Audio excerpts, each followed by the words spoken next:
प्रणाम। मैं रिंकी सिंह। हमारे चैनल अम्मा के गीत में आपका स्वागत है। मैं एक बंदा का गीत गाने जा रही हूँ। आप मेरे गाना को पूरा सुनिएगा, लाइक और सब्सक्राइब करिएगा और कमेंट करके बताइएगा गाना आपको कैसा लगा। दुल्हा के नैना रे कजरवा जालिम जोर कइले बा। दुल्हा के नैना रे कजरवा जालिम जोर कइले बा।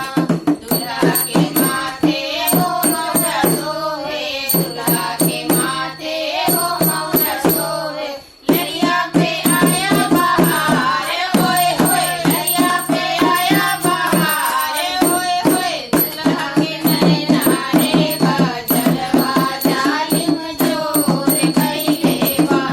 दुल्हा के नैना रे कजरवा जालिम जोर कइले बा। दुल्हा के अंगे हो सुटवा सोहे, दुल्हा के अंगे हो सुटवा सोहे। दैया पे आया बहार होए होए, दैया पे आया बहार होए होए। दुल्हा के नैना रे कजरवा जालिम जोर कइले बा।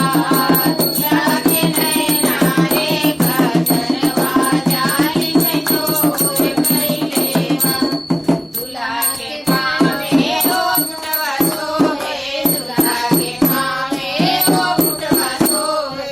मुझवा पे आया बहार होए होए, मुझवा पे आया बहार होए होए। दुल्हा के नैना रे कजरवा जालिम जोर कइले बा।